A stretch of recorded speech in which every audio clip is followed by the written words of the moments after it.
Welcome, ladies and gentlemen. Thank you so much for your great support always. I'm so grateful for your continued support to this channel. Thank you so much, ladies and gentlemen. William Ruto ameamua kubadilisha Statehouse to be a campaign podium. In other words, ile Statehouse tulikuwa nayo si Statehouse tena. Because what we've seen most of the time is that milango za Statehouse zimefunguliwa kukaribisha delegates from different areas. If it is not Mount Kenya region, it is Nyanza region. If delegations are not coming from Ukambani region, they are coming from Coastal region. If they are not coming from Coastal region, they are coming from Western region. So you can see William Ruto is so determined to change Statehouse the way he wanted. Ilikuwa tu juzi tu hapa William Ruto kulikuwa na tetezi kwamba anajenga kanisa kubwa pale Statehouse. Sasa inajulikana ni kana kwamba hii Statehouse ni nyumba ya William Ruto, ni boma yake. Ni yeye ndiye anaamua ni nini anafanya pale ndani, na ni yeye ndiye anaamua ni nini asifanye pale ndani.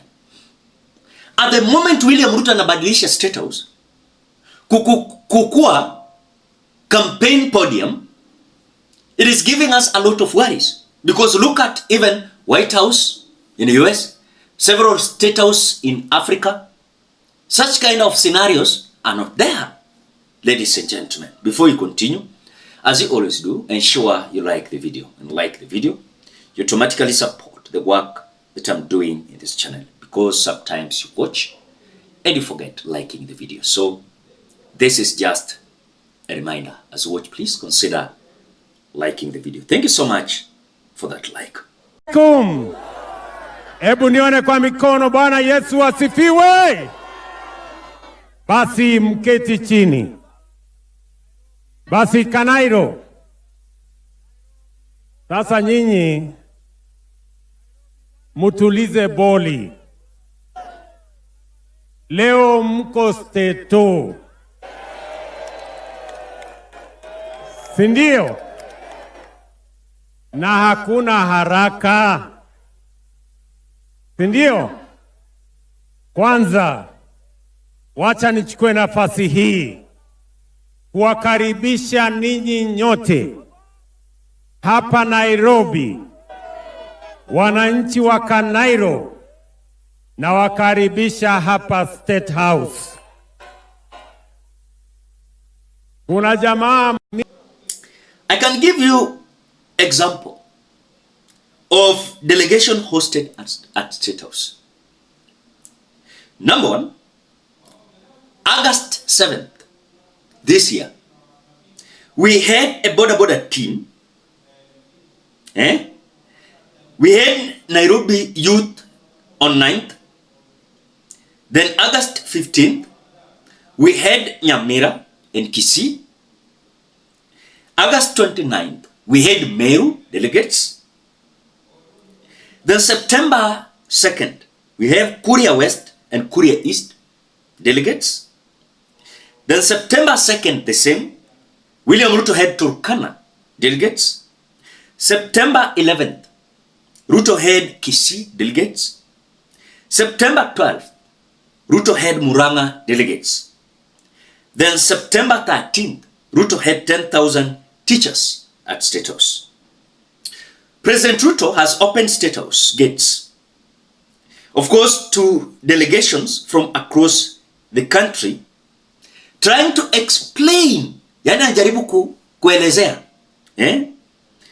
the meetings with diverse interest groups are intended to resolve their grievances and let them have a say, of course, in governance. But critics counter that the seat of power has been turned into platform of partisan, political campaigns amid queries as to the sources of millions being doled out of attendees.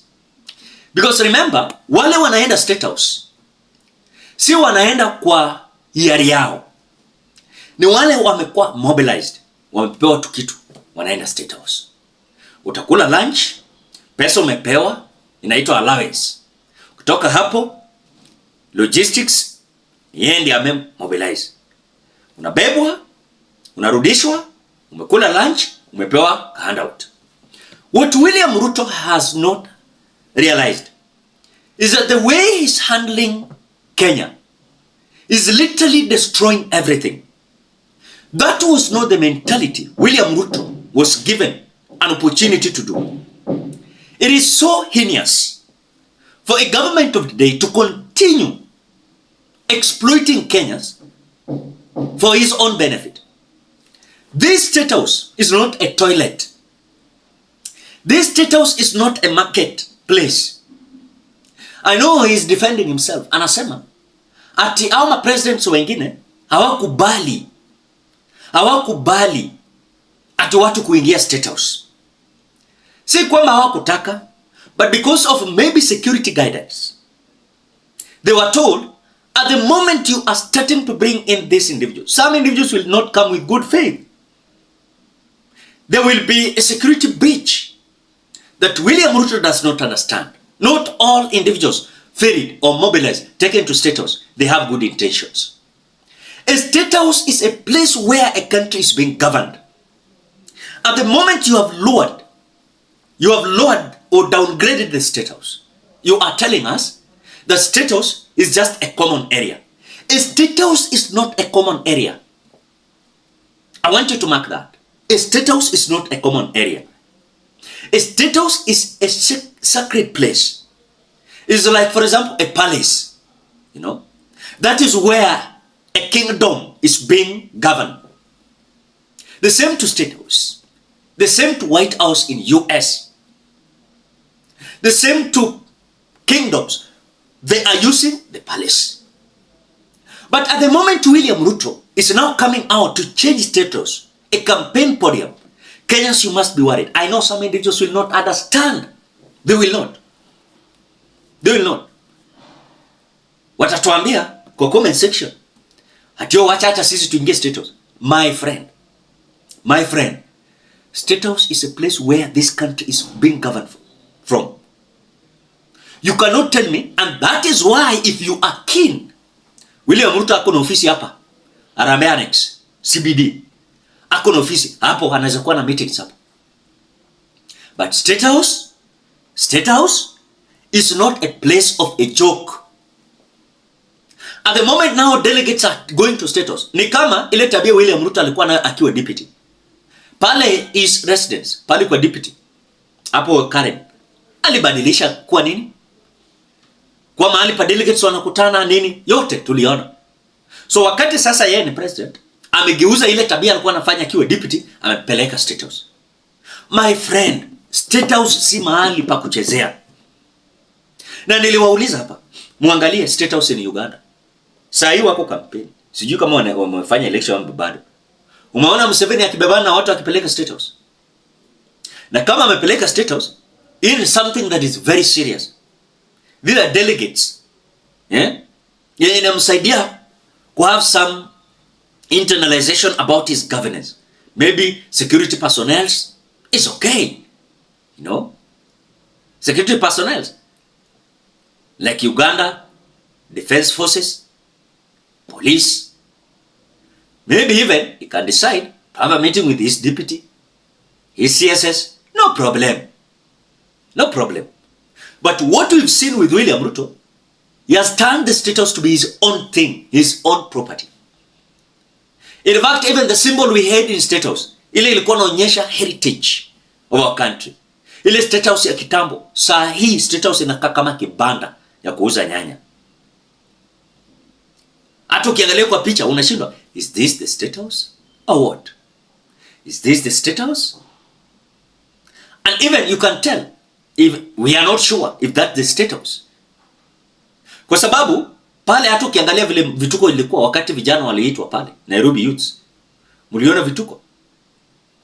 Takataka yote ilikuwa Statehouse. Yaani Statehouse ilikaa ni kama ni ofisi ya chief. I'm sorry, I'm not downgrading the chiefs, but pale imekubaliwa watu kwenda hapo throughout. By the way, if you don't know, Statehouse is not a place ya kucheza. Si mahali tu kila mtu intakana waingie. Kwa sababu at the moment watu wanaingia, huwezi jua intention ya watu wengine. Wanaenda wanapata tu njia, utasikia mbom Statehouse. Because kila mtu amekubaliwa kuingia pale.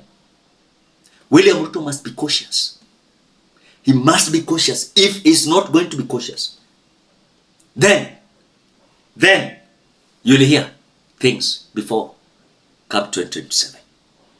Because mnaambiwa hao president wengine hawakutaka tuingie. Hawakutaka tu nini? Muambiwe William Ruto is playing with fire. Statehouse si nyumba yake. It's not a toilet. Kila mtu anaingia. And that is the truth of the matter. Even go to the constitution, you'll see how Statehouse is the most protected area. In fact, most protected area. Sasa ukianza kuingiza tu watu kama Githeri, you'll not believe your two eyes. Ladies and gentlemen, perhaps those are just my opinion. You can drop your opinion at the comment section below. Otherwise, thank you so much because of your great support. Please consider subscribing, liking, commenting, and sharing this video. Till we meet in another video.